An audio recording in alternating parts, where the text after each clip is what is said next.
My essentials joke is I'm not supposed to be here, but I am. Yeah. So every joke contains that kind of mission statement, that idea, the DNA of that. I think every comedian has that identity. You know, what I think for Jerry Seinfeld is it me? And every joke that he tells has that question in it.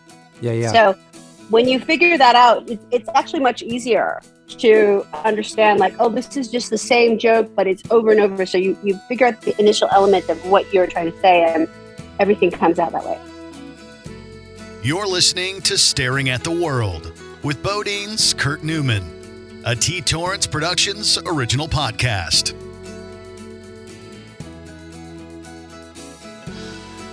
Hey everybody, I'm Kurt Newman, staring at the world today with 5-time Grammy Emmy nominee, All-American Girl actress, you know her, you love her, Margaret Cho.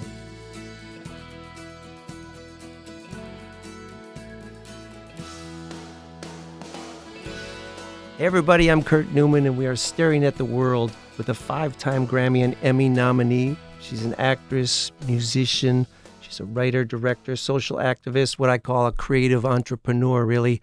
And she is also listed as one of the 9 best female comedians according to Vogue magazine. She's an All-American Girl. I want to welcome you to the show, Margaret Cho. Hi. Applause. Applause. Thank you for being here. I listed a lot of things you do. You do a lot of things which I think is perfect for this show. We're Staring at the World was a lyric from one of my songs, and it was about we all stand at a different spot and a different perspective, and we're raised in different places, and that has a lot of influence on how you see the world. And so you're kind of a shining example of that. I would like to talk, if you could talk about how you were raised, where you were raised, and what was going on there, because it seems to me that was really an extreme different childhood than like someone in the Midwest like me might have, or somebody else somewhere else might have, that being raised on San Francisco West Coast the way you were. Tell me about it. Mm-hmm.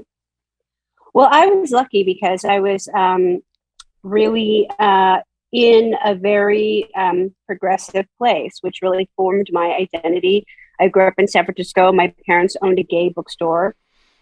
And,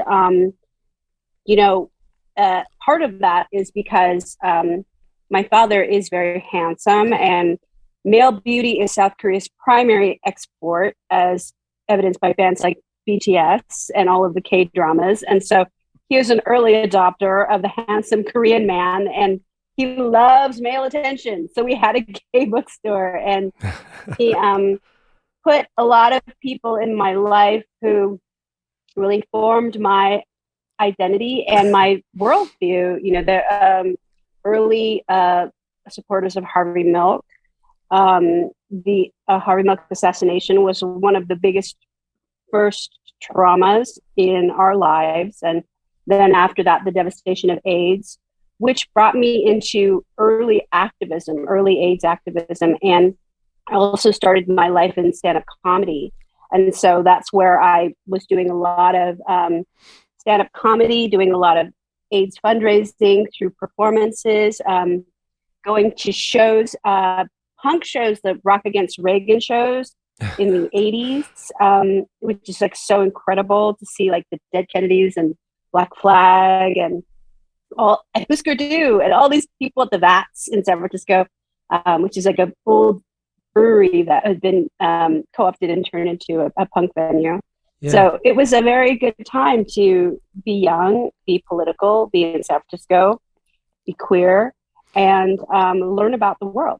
Right. I mean, there's a very big Asian population on the West Coast, for one, so that's totally normal to you growing up as a child there, and then far more progressive thinking and hippies and drugs and all that kind of stuff seems somewhat normal. Someone's growing up in a very conservative area in Ohio or something like that is going to have a totally different perspective from the world. So I think it really opens up your eyes to different opportunities and different things you can do with your life.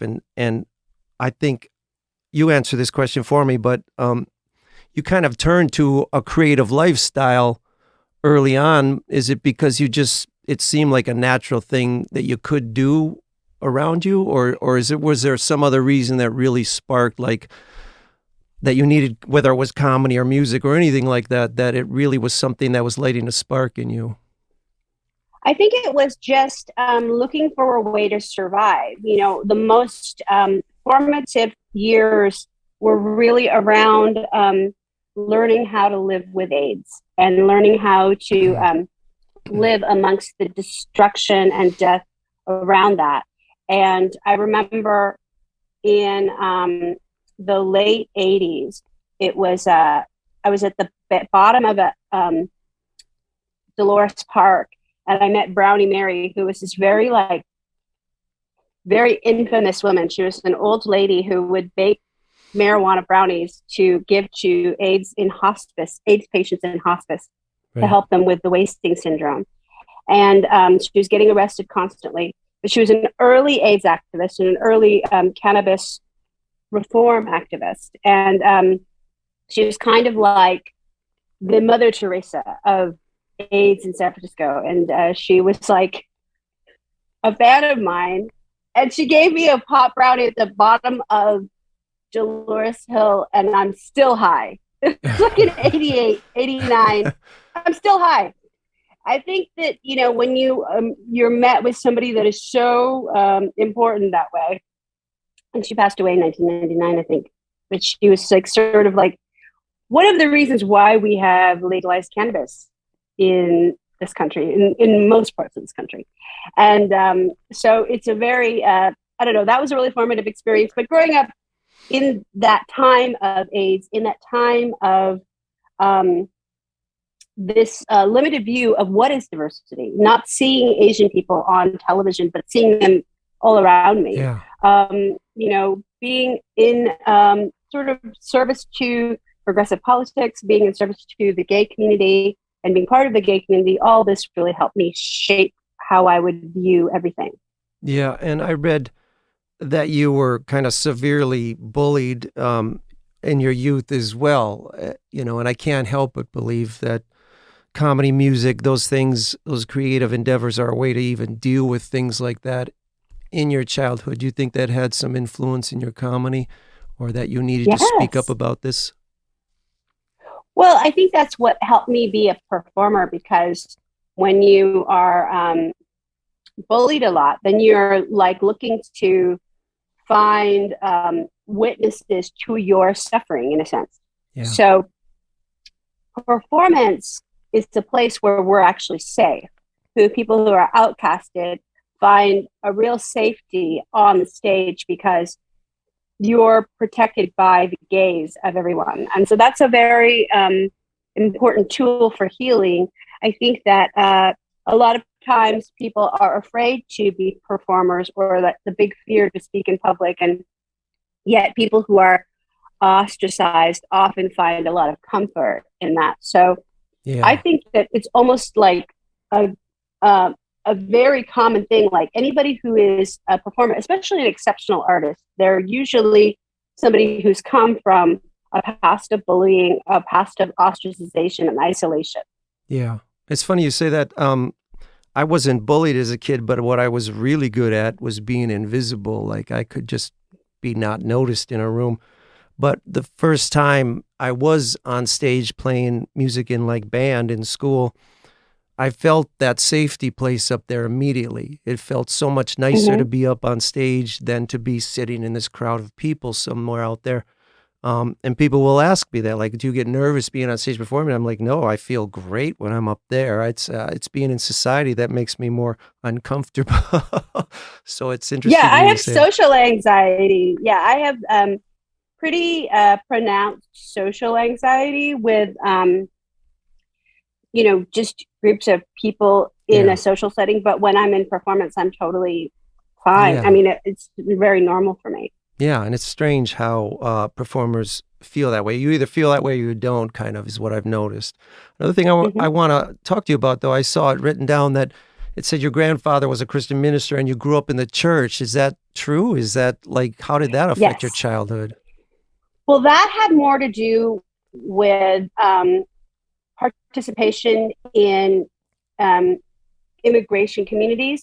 immigrant communities often found solace within the church, not for spiritual reasons, not for the Bible. Really, it was so they could see people their own color and speaking their own language and feel safe. And so that's really what that church life was about for my family.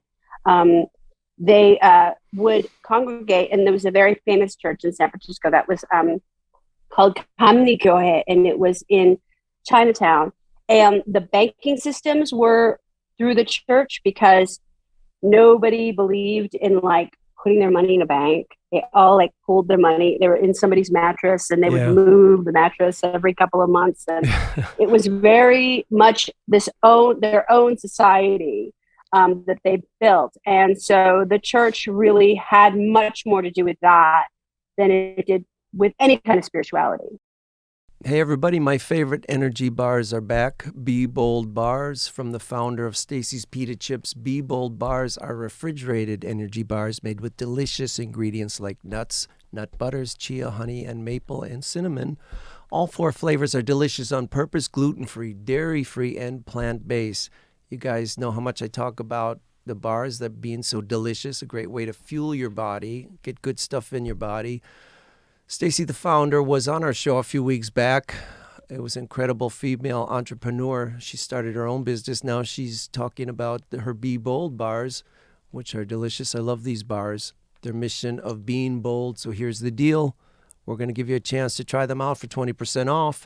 If you use the code BOLD, BOLD, for 20% off all 4 flavors at BeBoldBars.com. That's bold for 20% off at BeBoldBars.com. It's interesting, though, that that's part of your perspective when it's mixed with everything else that was going on with you at the time in San Francisco. And I wonder, when I was reading about you, I couldn't help but feel like you must have felt like you had, and maybe this was part of your comedy or your thinking behind it, was that you had to try to spend a lot of your time almost explain to people what it's like seeing the world from where you're standing, as like you weren't the same as everybody else out there. Everything you saw on TV, it was different, and you were going to try to get people to maybe open up their minds to what that felt like.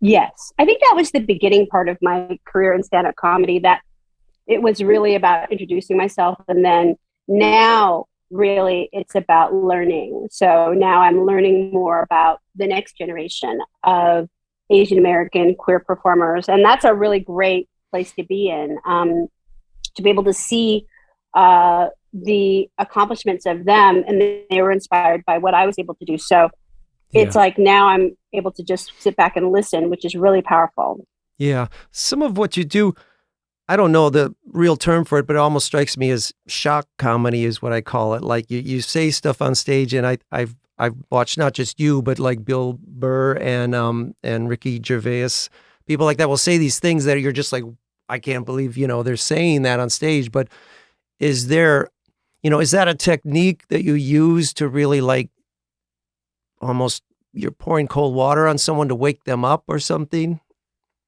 Yeah, I mean, it's almost like you're taking the temperature of society and you're trying to gauge what is happening socially, what is happening politically, the dynamic of what is shock value and what is really transformative.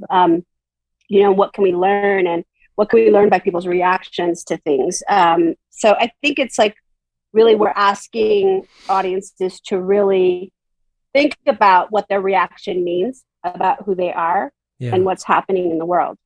And while some, performers used to have to care about an audience reaction, it almost seems like now it's not about that. It's like, I don't give a fuck what you think, really, because we need to talk about this. We need to approach this subject somehow. And I'm going to approach it with comedy to make you all feel comfortable, but we need to be talking about this. Yeah, I think it's good. I mean, I think it's good to be confrontational. And I definitely come from that punk rock place of wanting to be confrontational, wanting to have that shock, but at the same time to have meaning behind it. And at the same time, it's still just comedy. So there's something Yeah. very noble about the profession where Yeah. you're just trying to make people laugh, which is very joyful and childlike. So I think there's something beautiful about that. Yeah, I've heard other comedians say that too. Like it's this doesn't need to be a negative thing. All we're trying to do is create Mhm. some laughter in this society. And like I said earlier, what I do when I go and play, I try to get everybody to sing together in a room. And I often will, towards the end of the show, say, you notice how there's no division here? Like, it doesn't matter what Mhm. side of an aisle you're sitting on. We're here to kind of come together with some positive energy and do something together. And what an amazing thing that is, that art can actually do that for people. And we don't have a problem if we just let go of all that negativity for a moment and come in here and laugh or sing and do something creative, which is one of the reasons I Yes. wanted to have this podcast, is just to keep pounding away at that with people and say, this is Mhm. so important. And I think that's what comedians like you are doing out there. Here's something though.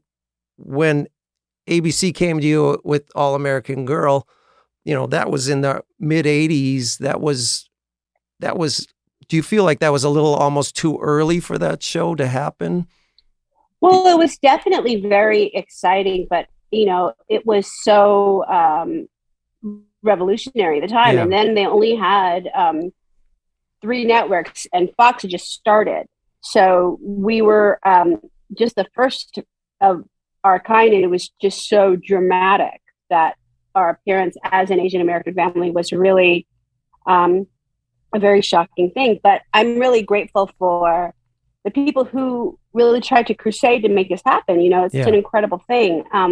It really gave a lot of Asian American artists now the first vision of themselves on television, which was really transformative for them.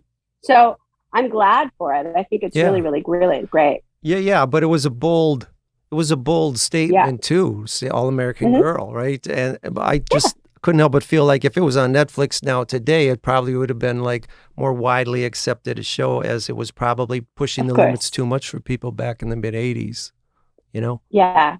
It was 1994. or But mid 90s. I'm historically, sorry. That's correct. yeah, historically it was very shocking, I think, for Korean Americans, because the last time they had seen themselves were on the rooftops of their buildings during the LA uprising in 1994. So after the Rodney King verdict had been read out, and there were big mass demonstrations in South Central, that was a huge thing that happened. And so Koreans were so unused to seeing themselves. And suddenly there was sort of this appearance on television, and I, not being a man, not being straight, not being college educated, not being any of these things that are very important to Korean communities for their kids to look like. I was really a shocking presence. Yeah. Well, I think it would have been, sometimes that's the way it is. You do some art and it is pushing boundaries at a time when society's not ready for it. I think it was one of those things. I went to your YouTube channel and was really, impressed by the amount of material you have up there. But the music videos I wanted to talk about a little bit with you too. I'm not sure when, was music always kind of there in your life? Or is it something you came to later on, or was it always going to be something you were delving into? No, I started playing piano when I was about 7. I've been in different bands since then, like just with my family, with my parents are both musicians. So music has actually been more of a constant in my life over time. And then I've always been like friends with musicians, like you hang out with musicians. We have the same schedule. Yeah. So you often like are touring, and then you'll see like somebody is in town the same time as you are. And then like what's great with comedians is when we're done with our sets, we can go to their shows and they're just starting. Right. So it's a perfect relationship. And I've been able to be really good friends with lots of incredible people over the years and collaborate with lots of different amazing artists. I'll read off some titles. My Puss, Fat Pussy, I Want to Kill My Rapist, Eat Shit and Die Intervention, and many more. When you're coming up with those ideas for those songs, are they kind of random, or are you just really trying to like make this is something I need to say right now because of something that's going on in the world or in my life, or what kind of inspires those? I think it's just like you want to write things that are alive, that are in your brain. And for me, songs are really, you just catch them. Like, you know, it's like there's a stream going by, you just catch them. It's never like sitting down and writing something. It's really usually fully formed, and it's just the motion of getting it. Yeah, because the melody structure is there. It's right there. Yeah. My puss seemed like you were talking to someone specific, though. Were you? Well, that's a song that's like a very.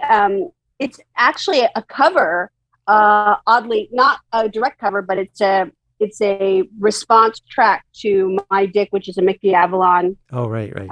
Dirt Nasty track. So that was more a riff on what they were doing, but. It's one of those things you catch it and you don't really have I don't know, that's what songwriting is. It's much more ephemeral than even joke writing. It's really I get that. I literally dream songs sometimes in my life. I had to roll out of bed and put something down on a tape recorder because it was there in a dream. So I get how that works. I just, sometimes I didn't know if you're approaching it from like, here's subject matter I need to speak about, and so I'm going to do this video for it, this song for it, or not. Yeah. I wish that it would be, it was that methodical.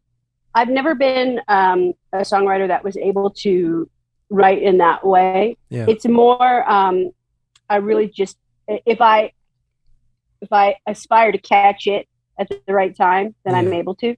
If I was more open to it, then I would do more. Right.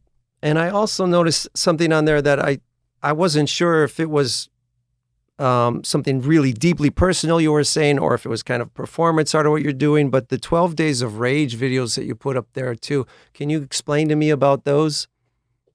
Well, it was really to try to explain how common sexual abuse is, and that the privacy and secrecy we have around it and the shame around it is really of no use to us, and it was really just a way to amplify this idea. And this was a pretty revolutionary thing back then. This is before Me Too.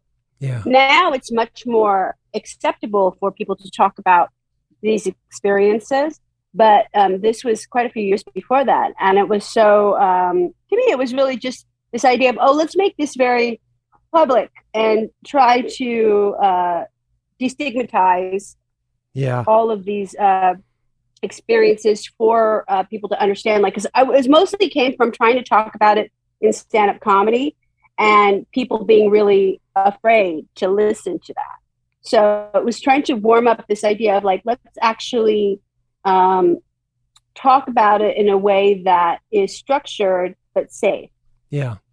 Yeah, it's really difficult. One of my daughters came out after being molested, and I was shocked at the 50-50 kind of audience out there of, I believe her, I don't believe her kind of mentality. And I'm just sitting there looking like, what's not to believe here? You had a child talking about a 40, 50-year-old man, who laid it all out for you. What's not to believe? But yet, I don't know if it's just making people uncomfortable, or they have some personal issue with it, or what it is that they really struggle with hearing that. Like it just destroys something for them, that they're just like, I don't want to hear it, or I'm just going to not believe you instead. And it's like, why would a young girl make this up? Like, what does she have to gain? They wouldn't. All of society coming at you about it. It's a no-win for the girl who talks about it.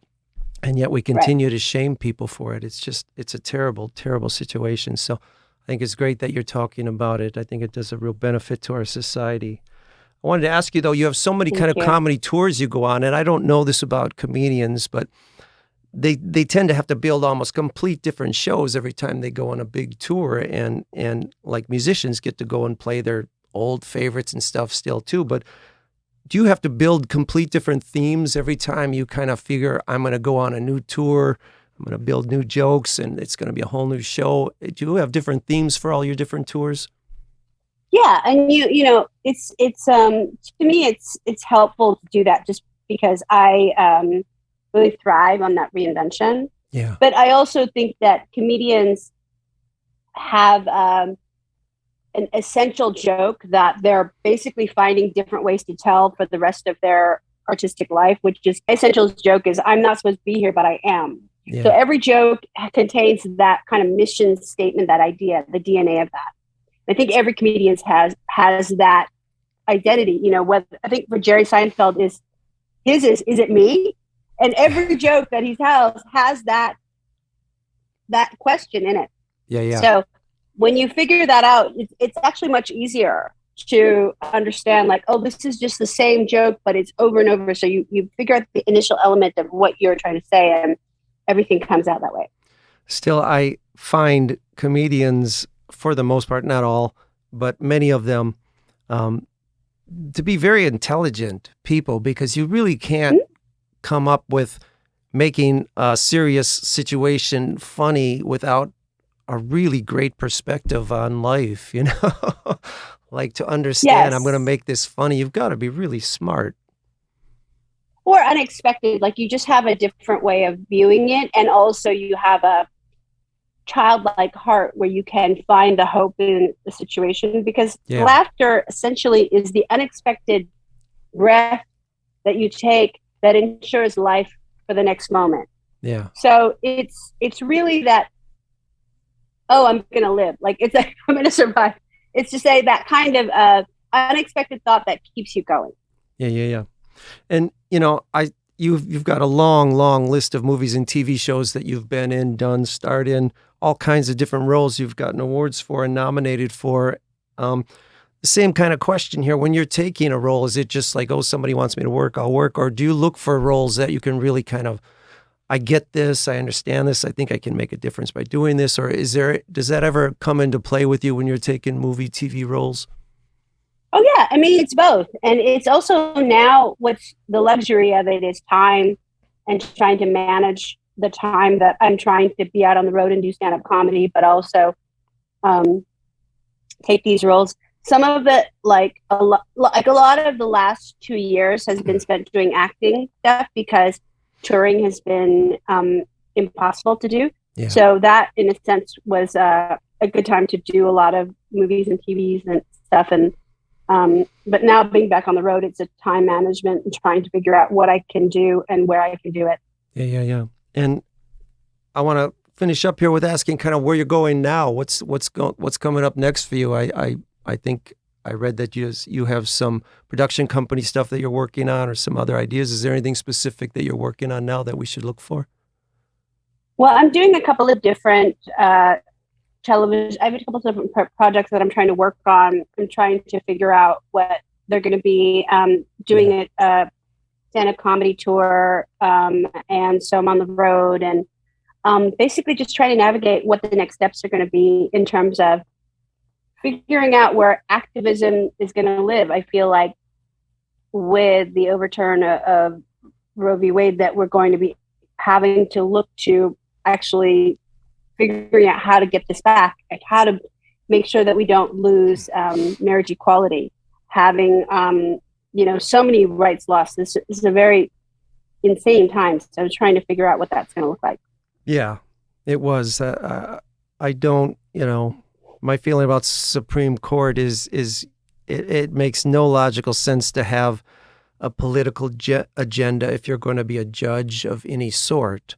That I would rather have a computer making the decisions rather than people, because it just goes against all logic. That's this whole thing of the legal system is supposed to be blind, right? It's supposed to be about the law, and if you have some political perspective, you shouldn't be doing the job, Right. But you're right. These are crazy times, and America's pulling itself apart. I don't understand why. Like I said earlier, I think common ground is our only choice, and we better get busy finding it and coming back together.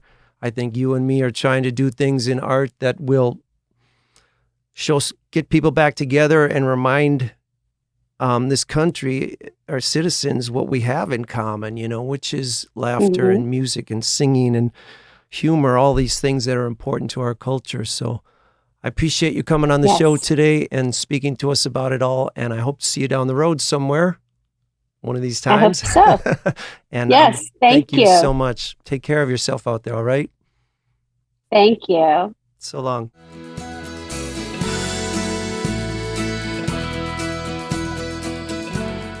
Well, I hope you enjoyed the interview. That was really insightful. Someone who's working out there in the art world doing music and acting and comedy, trying to make the best of everything, trying to get us all to understand what it's like to be a little bit different from your own perspective in this world. So I hope you enjoyed the interview. I hope you can share it and you can download it or you can subscribe to it. We'd love to have you. I appreciate you listening every time, and we will continue to make them as long as you come hang out with us. So thanks again. Thanks for listening to Staring at the World with BoDeans, Kurt Newman. Please be sure to download, subscribe, rate, and review, and keep listening wherever you get your podcasts.